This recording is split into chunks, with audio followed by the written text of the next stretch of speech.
interesting speaker who is going to talk about how they are leveraging a new model of enabling and connecting scientists, the general public, and also people who generally have resources for enabling the kind of work that we've seen the amazing presenters present to us today.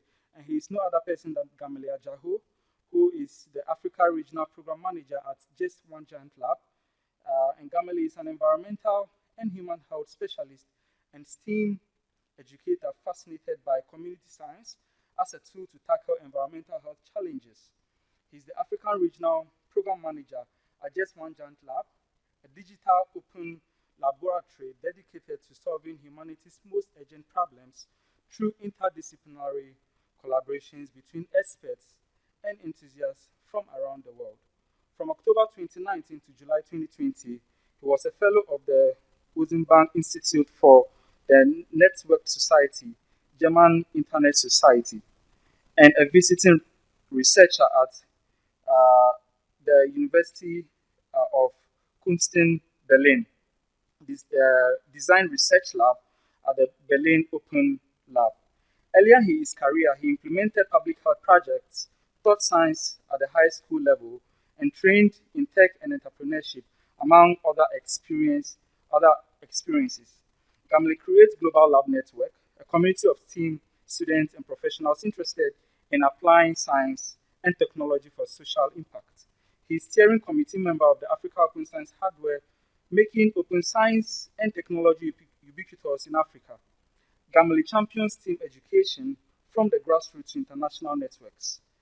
Key recognition for his work include Falling Walls Lab Engage finalist and the Shuttleworth Foundation Flash Grants, the 2017 UK Alumni Awards, Social Impact Ghana, and the Next Einstein Forum Ambassador from the years 2015 to 2017. And I must say that Gameli was somebody who taught me chemistry. So if you want to directly measure his works, you can just look at me.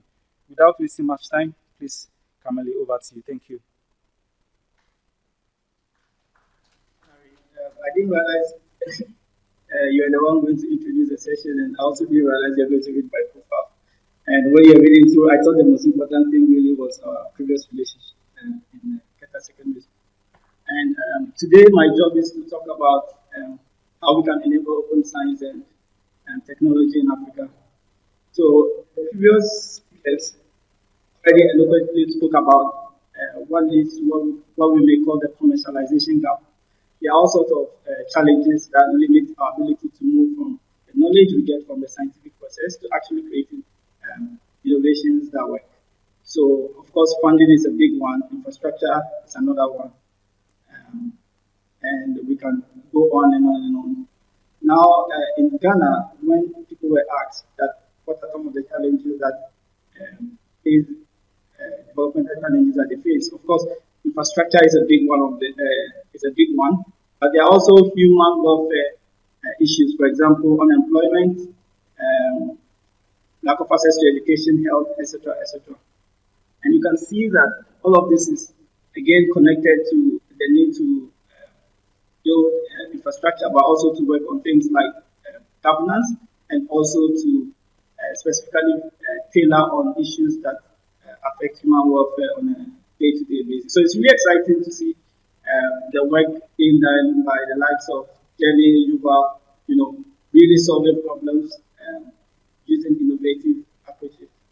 So, open science is increasingly being seen as one of the paradigms that can actually help to break the wall between research and innovation, but also break the wall between the scientific and tech community and society in general, to make research and innovation more inclusive, but more importantly, to make it transformative, because at the end of the day, the knowledge we are creating, the tools we are building, should make a change or should make a difference in the lives of people. That's why I'm really excited when UNESCO, for example, is taking open science as an important topic that can lead to sustainable, to help us achieve the sustainable development goals. So I work for JOGL, and at JOGL, for JOGL Giant Lab, our interest is in really connecting project leaders, researchers, entrepreneurs, etc., with volunteers who want to contribute to the different projects, as well as ordinary citizens, to create a dynamic that enables individuals to be able to take action on their project. So, in other words, we want to be able to contribute to addressing some of the barriers that has been identified to limit moving from research to innovation, so that we can all create sustainable impact. As you all know, the world has more than 7 billion people. But at the moment, it's only a very small fraction of these people that are involved in publishing scientific research, for example. So our goal is to really increase this pink dot to be much, much bigger, to include more people in higher education and beyond, as far as research and innovating is concerned. So we've pioneered, we've initiated 2 main approaches. One is a community-driven open peer review process that allows anybody who starts a new open research project or innovation project to be able to receive feedback from the community. Our platform also allows you to be able to recruit volunteers and also recruit experts who have technical expertise to be able to help you drive your project. And this peer review is connected to a micro grant process. So, for example, during the COVID-19 pandemic, we were able to support 6 projects to access micro grants between 500 to 3,000 euros. And these projects are not only research projects. Some of them are focused on education, and others are focused on low cost and easily accessible diagnostic tools, for example, against COVID-19.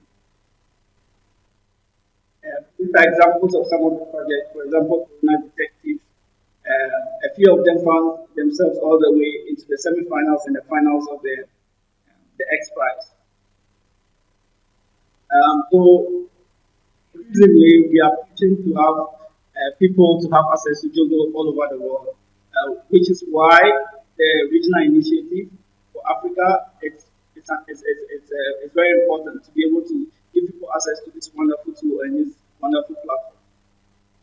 What we are trying to do basically is enable and support community-driven open science and tech initiative.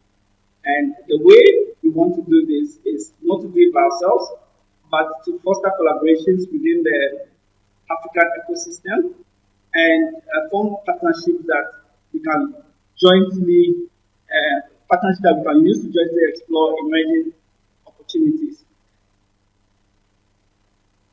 So, if you think about it, there's something in it for everybody. For example, individuals like students can be able to gain more experience by volunteering on projects, thereby improving their CVs and make them more employable. Projects can be able to have access to scientific and technological commons available on the platform to move forward, and at the same time, they can also produce scientific and technological commons for others to benefit from. Ultimately, what we want to do is for local communities to be able to have access to solutions that work. Just to give an example, we've been working on a project with the High Biolab with Harry and also University in Tanzania, where we've developed a capacity building program on antimicrobial resistance. We're looking at testing and digital mapping, where we deliver online course to a number of students and lab technicians from across Africa and AMR. We will be going ahead to launch a collaborative platform that would allow them to be able to, for example, map AMR, starting from Ghana and Tanzania, and hopefully we can be able to scale throughout the continent. And we are also looking to once again test our community-based peer review system to be able to award a micro grant of 1,000 euros to one of the participating teams that will join our micro grant challenge. So if you are a student and you are working on AMR and you are interested to participate in this challenge, I will drop the link to our AMR community. So you should join and follow us, and then you can put your project in. we are very big on capacity building. We've had conversations around fourth industrial revolution and social innovation. And for the rest of the year, we'll be talking about things like design thinking. That's the next one coming up, and other important topics going forward. So you're welcome to join us. What I want to say here really is it's the same as the previous speakers, which is that we should be able to focus on local priorities and use innovative methods, open science and technology, community building, to be able to solve the problems that we face locally and globally. And I believe that as Africans, we have a very good advantage because of the increasing access to education being afforded to young people, the entrepreneurship, civic participation, and maker culture is really on the ascendancy on the continent. And of course, we can leverage digitalization to be able to connect to other global communities and initiatives to be able to drive change. So just one giant lab, it's really open to collaborate with everybody around the continent, and you are welcome to connect with us and collaborate with us going